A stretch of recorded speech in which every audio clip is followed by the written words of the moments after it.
Block को 4 भागों में बांटकर 4 क्लस्टर बना दिए गए। कितने क्लस्टर बने अपने ब्लॉक में? 4। एक क्लस्टर है, 8 है, डकोर है, और क्लस्टर इधर एयर और कर्मेर है, एक इधर कलर है। 4 क्लस्टर है। अब 4 क्लस्टर बना, मतलब ये सब बनाने की जरूरत क्यों पड़ी? ये सब बनाने की जरूरत क्यों पड़ी? समूह बना लेते, बस पंचसूत्र का पालन करते रहते, बैठक करते, बचत करते, लेन देन करते, उधार वापसी करते और लेखा जोखा तैयार करते। ग्राम संगठन और क्लस्टर संगठन का एक लिए बनाया जाता है। 3 पीढ़ियां रहती थी। अब थोड़ा आज के जमाने में थोड़ा एकल परिवार हो गए हैं, लेकिन गांव में अभी भी मतलब 3 पीढ़ियां कम से कम एक छत के नीचे रहती हैं। तो उसमें समूह है, समूह की देखरेख करने के लिए ग्राम संगठन है। समूह की देखरेख करने के लिए क्या है? ग्राम संगठन। ग्राम संगठन कुछ गड़बड़ी न करे तो उसकी देखरेख करने के लिए क्या है? क्लस्टर। उसके लिए क्या है? क्लस्टर। 4 क्लस्टर है अपने। और इसी तरह से क्लस्टर के ऊपर फिर ब्लॉक है, BMMU, block mission management unit है। क्या कहते हैं? ब्लॉक मिशन मैनेजमेंट यूनिट या जिला विकास खंड प्रबंधन इकाई। और इसके बाद फिर क्या है? जिला प्रबंधन इकाई, जिसको DMM कहते हैं। तो कहने का मतलब ये जो हमारी संस्थाएं हैं वो एक दूसरे के सहयोग के लिए बनाई गई है। क्या के लिए बनाई गई है? सहयोग के लिए। और सबका उद्देश्य क्या है? कि समूह अच्छे चले। जिले से लेके, प्रदेश से लेके, केंद्र से लेके, सबका उद्देश्य क्या है? कि समूह अच्छे चले। क्योंकि जैसे ये बिल्डिंग है, तो ये बिल्डिंग काय पे खड़ी है? नींव पे खड़ी। काय पे खड़ी? तो इसी तरह से NRLM का पूरा जो मिशन है वो काय पे खड़ा है? समूह पे। काय पे खड़ा है? अगर समूह खराब हो गए तो पूरी बिल्डिंग भरभरा के ना आपका ग्राम संगठन रहेगा, ना क्लस्टर रहेगा। और ग्राम संगठन और क्लस्टर में जो तेलंगाना की दीदियां आती थी वो IPRP का काम करती थी, PRP का काम करती थी, CRP का काम करती थी, समूह गठन करती थी और हम लोगों को समूह बनवाती थी। कैडर है कितने? और एक ग्राम संगठन में ऐसे 10-11 समूह होंगे। कितने समूह होंगे? 10, 11, 12, कई मान लो 13-14 भी हो सकते हैं।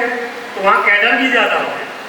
तो अगर एक कैडर की दीदी एक अपने समूह को अच्छी तरह से संभाल ले तो हमारे यहाँ बहुत बड़ा परिवर्तन आ सकता है। परिवर्तन क्या है? अभी हम जब देखते हैं गांव में जाके तो CIF बटा है, लौट नहीं रहा है। वो दीदी कह रही है अभी हमारे पास नहीं है। वो दूसरे की शक्ल देख रही कि वो देंगी तो हम देंगे, नहीं तो हम नहीं देंगे।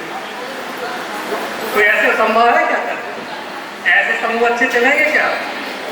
अब आप ये एहसास करिए कि समूह से आपके जुड़ने से आपको कितना लाभ मिला।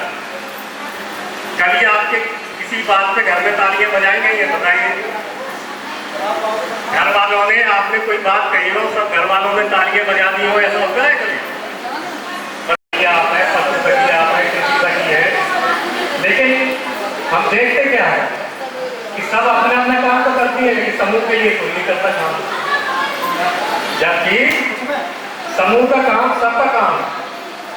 और कोई भी कैडर में कोई भी दीदी कहीं चली जाए, चाहे वो क्लस्टर अध्यक्ष बन जाए, लेकिन है तो वो समूह की सदस्य, तो उसका समूह सबसे अच्छा होना चाहिए। तो क्लस्टर की अध्यक्ष है, जो ग्राम संगठन की अध्यक्ष है, उसका समूह सबसे अच्छा होना चाहिए। अच्छा होने का मतलब क्या है? आजीविका क्या है? राष्ट्रीय ग्रामीण आजीविका मिशन। तो राष्ट्रीय का मतलब क्या होता है? राष्ट्रीय का मतलब कि ये योजना पूरे देश में चल रही है, पूरे राष्ट्र में चल रही है। राष्ट्रीय का मतलब क्या है? राष्ट्रीय ग्रामीण ग्रामीण का मतलब है कि जो देहाती क्षेत्र में चल रही है, केवल गाँवों में चल रही है, शहर में नहीं चल रही है। योजना का नाम समझ जाओगी जिस दिन, उस दिन आपको अपना काम भी समझ में आ जाएगा। योजना के नाम का जब मतलब समझ जाओगी तो योजना का काम और योजना का क्या उद्देश्य है वो भी आपको समझ में आ जाएगा। तो राष्ट्रीय, पूरे राष्ट्र में ग्रामीण क्षेत्र में राष्ट्रीय ग्रामीण आजीविका काय के लिए चलाई जा रही योजना, आजीविका के लिए काय के लिए चलाई जा रही। अभी तक दीदी 24 घंटे में मतलब 16 घंटे काम करती थी घर में। सवेरे से उठती थी, मशीन की तरह चलती थी, झाड़ू है, बर्तन है, चौका है, कपड़ा है, बच्चों को तैयार करना है, खाना बनाना है, जानवरों को पानी पानी करना है, इसके बाद हरियाली चारा लेने जाना है, इसके बाद शाम को बना के कोई चूल्हे में घुसना है, खाना बनाना है, खाना खिलाना है, घर में कोई मरीज है तो उसको दवा देना है, पूरे सास ससुर है तो उन्होंने कह दिया हमें दलिया बनाना है तो उन्हें तो दलिया बनाना है। सब कुछ करने के बाद जब तक घर सो जाता तब दीदी कहाँ सोती है, क्या करती है। ग्रामीण महिला की जो जिंदगी है वो कैसी है। तो हमारे कहने का मतलब इतना सब होने के बाद भी हमारी दीदी की कोई इज्जत नहीं करती। अगर किसी के बीच में बोल दे तो डांट दे, बाहर खड़ी हो जाए तो क्या तमाशा देख रही हो, जाओ अंदर। अगर किसी को समझाने लगे तो अपनी अकल अपने पास रखो। ये सब बातें आती थी, लेकिन जब से NRLM योजना आई है तब से काफी परिवर्तन आया है। आप लोगों के अंदर काफी परिवर्तन आया कि नहीं आया? आया कि नहीं आया? 2013 में जब योजना शुरू हुई तो हम कदौरा ब्लॉक में पहुंच गए। कदौरा ब्लॉक में पहले लागू हुई तो होता क्या था वहाँ कि हम अगर किसी समूह को बनाने के लिए जाते थे फील्ड में, तो ऐसा दुर्गा सर भी जाते थे और एक सुरेश सर भी थे, मनोज सर थे, चले गए यहाँ पे। तो होता क्या था कि उनके पतिदेव पहले आ जाते थे। हमने कहते था जैसे कि यहाँ से मोहल्ले से 8-10 महिलाओं को इकट्ठा कर दो तो आप थोड़ा समूह के बारे में समझा दें, समूह बना दें। वो कहते थे पहले हमें समझाओ, तो हमारी महिला की बात कर सकते हो आप, पहले हमें समझाओ, हम समझ जाएंगे तो महिला को जोड़ेंगे, नहीं जोड़ेंगे। पता लगा 1.5 घंटा हमने समझाया, इसके बाद उन्होंने कहा अरे साहब हमें तो लफड़ा है, खाता खुलवान जाओ, तुम बचत करो, तुम बैठक करो, तुम फलाना करो, कहीं ढिकाना करो, ये करो, जैसा हम नहीं जुड़वा पाएंगे। तो आज ऐसी स्थिति नहीं है, आज ऐसी स्थिति नहीं है। अगर किसी गांव में जाते हैं तो महिलाएं आती हैं, बात करती हैं और अपनी काफी समझदारी से अपना सहयोग जो भी है करती है कि नहीं करती। तो हमारा कहने का मतलब ये है कि हर दीदी को आजीविका से जुड़ना है। क्या करना है? अभी आप तसल्ली रख लेती हैं कि हम ICRP बन गए, ICRP बन गए, 500 रुपये पर डे हमें मिलने लगा। आप परिवार छोड़ के जाती हैं, बच्चे छोड़ के जाती हैं, घर छोड़ के जाती हैं और बाहर 45 दिन रहती हैं।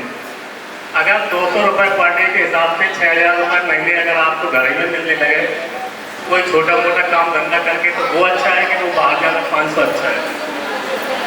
आप अपने बच्चे देखेंगे, अपने घर परिवार को देखेंगे, घर में जो काम हो रहा वो भी देखेंगे।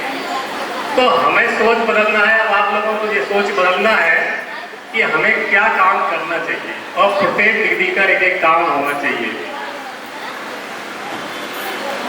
मतलब प्रत्येक दीदी का एक काम